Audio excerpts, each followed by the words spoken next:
I've got a couple questions that I hopefully will be only require yes or no answers. First, for the whole panel, as the assembled leadership of the intelligence community, do you believe that the January 2017 intelligence community assessment accurately characterized the extent of Russian activities in the 2016 election and its conclusion that Russian intelligence agencies were responsible for the hacking and leaking of information and using misinformation in order to influence our elections? Simple yes or no would suffice. I do. Yes, sir. Yes, Senator. Yes, I do. Yes, I do. Yes. Yes.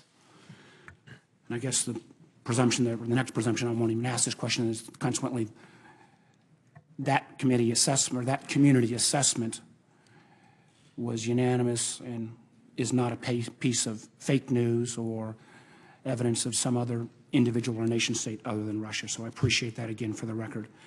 I warned you, Mr. McCabe, I was going to have to get you on the record as well on this. Mr. McCabe, for as long as you are acting FBI Director, do you commit to informing this committee of any effort to interfere with the FBI's ongoing investigation into links between Russia and the Trump campaign? I absolutely do. Thank you so much for that. I think in light of what's happened in the last 48 hours, it's critically important that we have that assurance, and I hope you'll relay, at least from me, to the extraordinary people who work at the FBI, that this committee supports them, supports their efforts, supports their professionalism, and supports their independence. I will, sir. Thank you.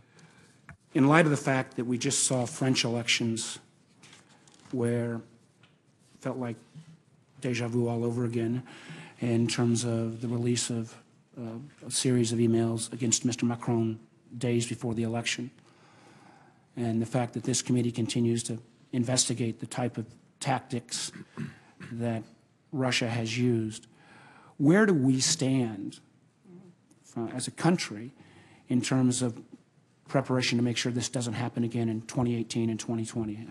Where have we moved in terms of collaboration with state voter files, in terms of working more with the tech community, particularly the platform entities, in terms of how we can better assure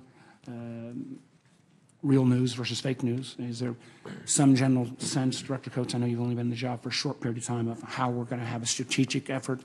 Because while it was Russia in 2016, other nation states could launch similar type assaults. Well, we will continue to use all the assets that we have in terms of collection and analysis relative to what the influence has been and potentially could be in future. The Russians have spread this across the globe. Interestingly enough, I met with the Prime Minister of Montenegro, the latest nation to join NATO, the number 29th nation. What was the main topic? Russian interference in their political system. And so it sweeps across Europe and other places. It's clear, though, the Russians have upped their game using social media and other opportunities that we have in ways we haven't seen before. So it's a great threat to our democratic process. And our job here is to provide the best intelligence we can to the policymakers as they develop a strategy in terms of how to best reflect a response to this. Well, one of the things I'm concerned about is we've all expressed this concern, but since this doesn't fall neatly into any particular agency's jurisdiction, who's taking the point on interacting with the platform companies, a la the Google, Facebook, and Twitters? Who's taking the point in terms of interacting, DHS, I imagine, in terms of state boards of election? How are we trying to ensure that our systems are more secure? And if we could get a brief answer on that, because I got one last question for Admiral Rogers. Well, I think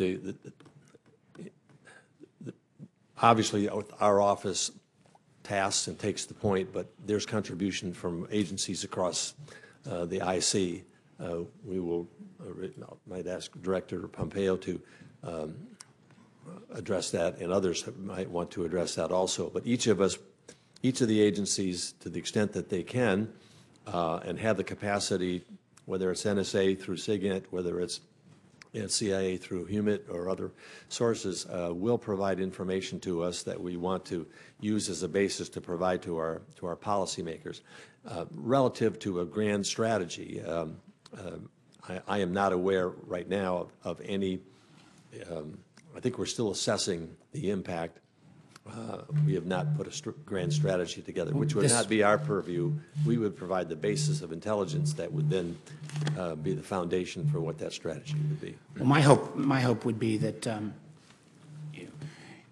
we need to be proactive in this. We don't want to be sitting here kind of looking back at it after a 2018 election cycle. Last question, very briefly. Admiral Rogers, do you have any doubt that the Russians are behind the intervention in the French elections?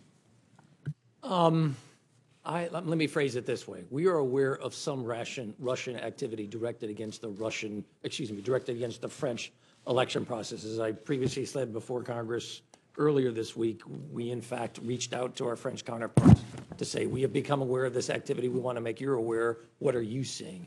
I'm not in a position to have looked at the breadth of the French infrastructure, so I'm not really in a position to make a whole simple declaratory statement. Thank you, Mr. Chairman.